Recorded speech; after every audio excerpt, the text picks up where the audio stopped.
Today, we celebrate the birthday of my father, our former President, Rodrigo Roa Duterte.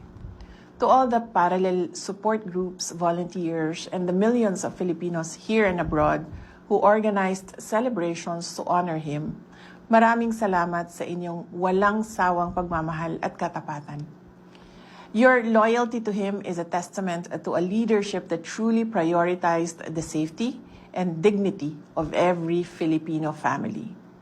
But as we celebrate, we also stand firm. The defense of his rights is a defense of our national sovereignty. We must remain vigilant against the weaponization of the law and the unconstitutional intrusion of foreign bodies that seek to bypass our own courts.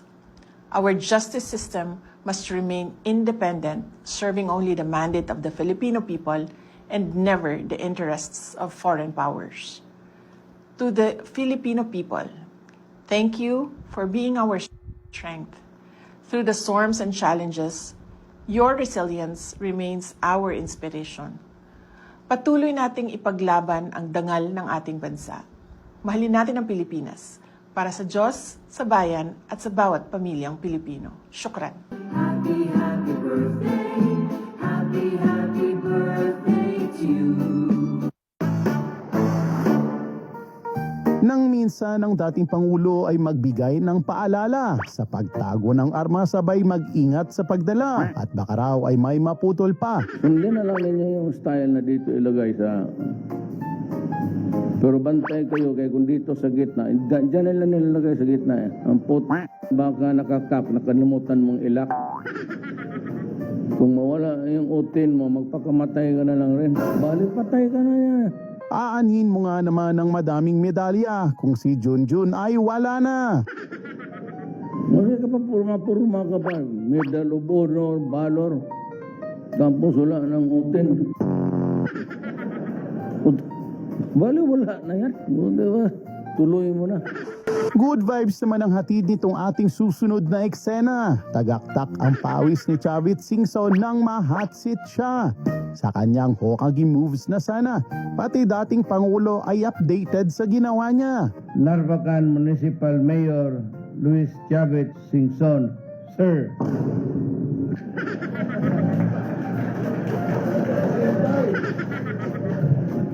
Sir, you have my deepest respect. Pero ito si Bong, pinapanood niya yung gimmick mo doon sa... Sabi niya, tignan mo talaga si Chavit. Sabi ko, huwag mong gawin, baka hindi totoo yan. Totoong patulog-tulog siya, pero...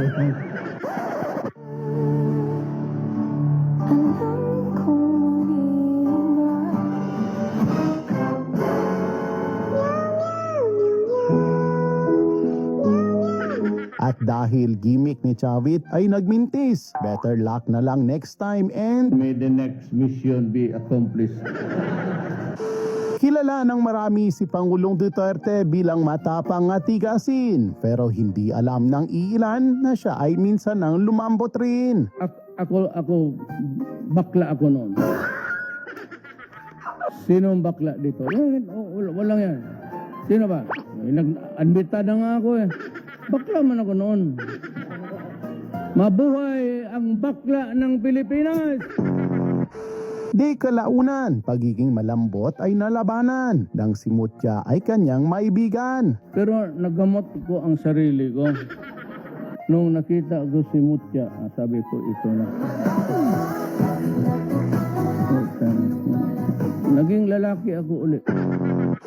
Umandar na naman ang walang prenong banat ng dating Pangulo. Gagawin daw niyang Assistant President si Leni Robredo pag hindi nanalo. Kung hindi siya manalo, sabi ko si Leni Robredo, kung gusto lang niya, Assistant President. Bakit si Leni? Ayaw ko sabihin, hiya ako. Ang dahilan, Maganda siya. Maganda siya. President, Maganda parang, talaga sir, siya. parang Vice President na yun, di ba? Assistant President. Basta maganda siya. Anong magiging role ng isang Assistant President? Secret.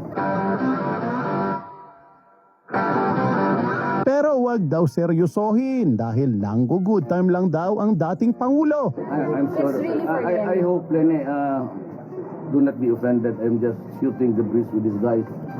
Kasi interesado sila kasi just too fixated about UNP. So sabi na, wala naman ako maibigay na position because sabi ko na lang assistant president. Kung okay sa'yo, okay man rin sa akin. Sa ilang taon ng kanyang panunungkulan, may mga uninvited guest na hindi inaasahan. Bigla na lang susulpot kahit na walang pahintulot. Maski noon pa, talagang may away na ako sa pare. Sa ganitong langaw na ito. Utos Manila ito. Kanina pa sunod na sunod sa akin. Naligo naman ako, yung mga buang. Umalingaw-ngaw naman itong ating visitor number 2.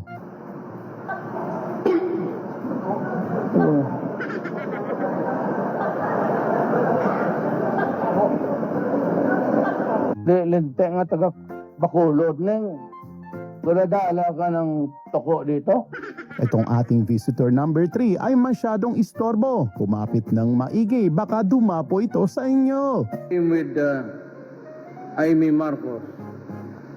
I think you know better than I do.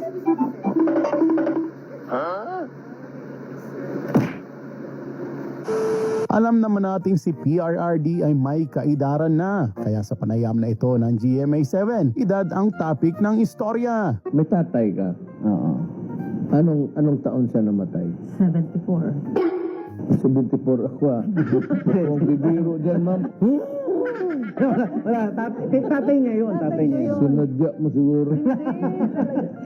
Nang tanungin si PRRD kung sino ang paboritong anak niya, tila bilang ng kanyang anak ay nalimutan rin niya. Mr. President, sino ang paborito niyong anak?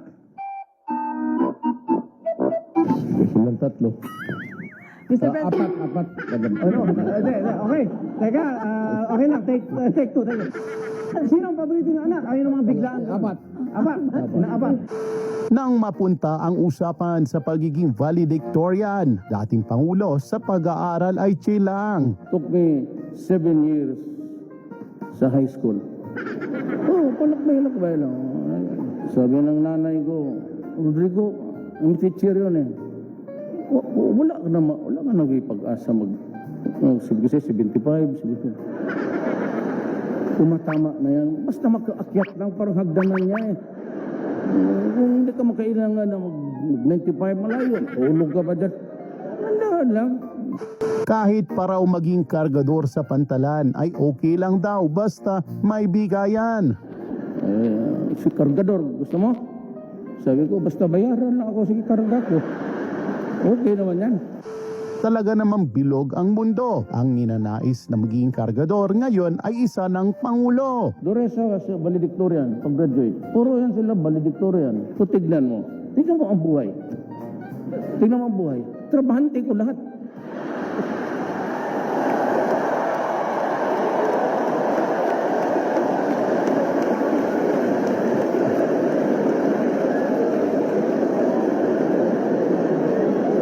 Diba? Kapag si PRRD na ang nagsalita, mga kwelang kwento ay talagang hindi mawawala. Pag na may namatay na pulis, isa lang ang pastor noon na pulis. Karyaga. Every time na may namatay na pulis, kay hugot kayang cemetery dito, di ba? Walang karag-karag na isa, kung wala doon sa taas sa mga puntod purban. Tidog sa tapos sa samay sa uniform.